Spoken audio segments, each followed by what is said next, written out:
आप इमेजिन कीजिए, एक घर है जहाँ 5 लोग रहता है, लेकिन वहाँ पर कोई रूल रेगुलेट नहीं है। कोई कभी भी उठ सकता है, कोई किसी का भी खाना खा सकता है, जिसका जो मर्जी वही करता है, कोई किसी को नहीं मानता। अब ये बताइए, क्या वो घर सही से चल पाएगा? एक और इमेजिन कीजिए, एक देश है जहाँ 140 करोड़ लोगों की आबादी है, जहाँ हजारों भाषा, सैकड़ों धर्म, अलग अलग कल्चर और अलग अलग विचार हैं। अब मेरा सवाल है, क्या वो देश सही से चल पाएगा? ऐसे देश को एक साथ जुड़ कर रखना, शांति से चलाना, एक दूसरे को रिस्पेक्ट देना, ये किसी चमत्कार से कम है क्या? तो देखिए, ये चमत्कार कोई जादू नहीं है, बल्कि ये चमत्कार सिर्फ एक किताब है।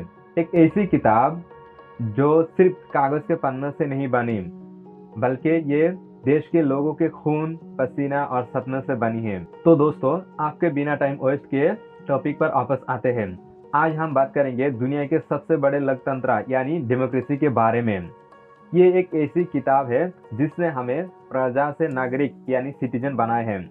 आज का टॉपिक है भारत का संविधान यानी कॉन्स्टिट्यूशन ऑफ इंडिया। सबसे पहले आपको बता देता हूँ कि इस वीडियो में आप क्या क्या जानने वाले हैं। सबसे पहले आप जानेंगे बेसिक इंट्रोडक्शन ऑफ कॉन्स्टिट्यूशन के बारे में। उसके बाद आप जानेंगे कॉन्स्टिट्यूशन का कब, कहाँ, कैसे और किस किस के मौजूद बनाए गए, कॉन्स्टिट्यूशन का कब साइन किया गया, कॉन्स्टिट्यूशन कब इनैक्ट किया गया, कॉन्स्टिट्यूशन का आर्टिकल्स क्या होता है, शेड्यूल्स क्या होता है, पार्ट्स क्या होते हैं, हर एक को एक्सप्लेन किया जाएगा। और आखिर में जो कि कॉन्स्टिट्यूशन के पहले पेज पर मौजूद है, प्रीएम्बल के बारे में आप जानेंगे। हमारे संविधान की कहानी 1947 में शुरू नहीं हुई, बल्कि ये उससे कहीं पहले शुरू हो चुकी थी, जब हम अंग्रेजों के गुलामी में थे। हमारे फ्रीडम फाइटर्स सिर्फ आज़ादी नहीं चाहते थे, उन्होंने एक ऐसा सिस्टम चाहते थे जहां एक गरीब किसान और एक अमीर लोग दोनों के पास बराबर हक हो। Political philosopher M.N.. रॉय, उन्होंने भारत में संविधान बनाने के लिए पहली बार आइडिया दी थी, और इस सपने को पूरा करने के लिए 9 दिसंबर 1946 में कॉन्स्टिट्यूशन असेंबली की पहली बार मीटिंग हुई थी, जिनमें मौजूद थे हमारे देश के बड़े बड़े बुजुर्गों ने, जिनमें मौजूद थे डॉक्टर राजेंद्र प्रसाद, जवाहरलाल नेहरू, सरदार वल्लभ भाई पटेल, के.एम. मुंशी, बी.एन. राव और ड्राफ्टिंग कमेटी के चेयरमैन डॉक्टर बी.आर. अम्बेडकर, जिनको फादर ऑफ कॉन्स्टिट्यूशन भी कहा जाता है। उनमें कुछ महिला सदस्य भी मौजूद थे, हंसा मेहता, राजकुमारी अमृत कौर, दुर्गाबाई देशमुख, सरोजिनी नायडू, बेगम आइजस रासुल। लेकिन दोस्तों, क्या आप जानते हो कि इस किताब को बनाने में कितना वक्त लगी है?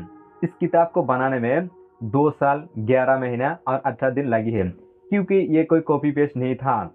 हमारे निर्माताओं ने 60 से भी ज्यादा देशों की संविधान को पढ़ा, उनको समझा और फिर बाद में डिसाइड किया कि भारत के लिए क्या सही है। कॉन्स्टिट्यूशन के 2 डेट सबसे ज्यादा इंपॉर्टेंट है। पहला है 26 नवंबर 1949। इस दिन में कॉन्स्टिट्यूशन को एडॉप्ट किया गया है और इसी दिन को कॉन्स्टिट्यूशन डे भी माना जाता है। और दूसरा 26 जनवरी 1950। इस दिन में कॉन्स्टिट्यूशन को हमारे देश में लागू किया गया है, यानी इनैक्ट किया गया है। 24 जनवरी 1950 के दिन में इंडियन कॉन्स्टिट्यूशन के हर एक मेंबर ने कॉन्स्टिट्यूशन के 2 पेज पर साइन की थी, एक इंग्लिश और दूसरा हिंदी में थी। सबसे बड़ी बात यह है कि हमारे कॉन्स्टिट्यूशन को कैलीग्राफर प्रेम बिहारी नारायण रायजादा के द्वारा हाथ से लिखा गया है, जो कि इंग्लिश भाषा में थी और इटैलिक स्टाइल में थी। और फिर ओरिजिनल कॉन्स्टिट्यूशन को हिंदी भाषा में लिखा गया है बसंत कृष्ण बद्या की द्वारा। इनैक्ट के वक्त संविधान में 395 आर्टिकल्स, 22 पार्ट्स और 8 शेड्यूल्स थी, और आज 448 आर्टिकल्स, 25 पार्ट्स और 12 शेड्यूल्स हैं। आर्टिकल्स ये संविधान के सबसे छोटे हिस्से होते हैं, जिनमें विशिष्ट नियम, कानून और प्रावधान लिखे होते हैं, जैसे मौलिक अधिकार, नागरिकता या चुनाव प्रक्रिया। पार्ट्स यानी भाग, संविधान को अलग अलग भाग के आधार पर अध्ययन में बांटा गया है। हर एक भाग में आर्टिकल्स मौजूद होते हैं।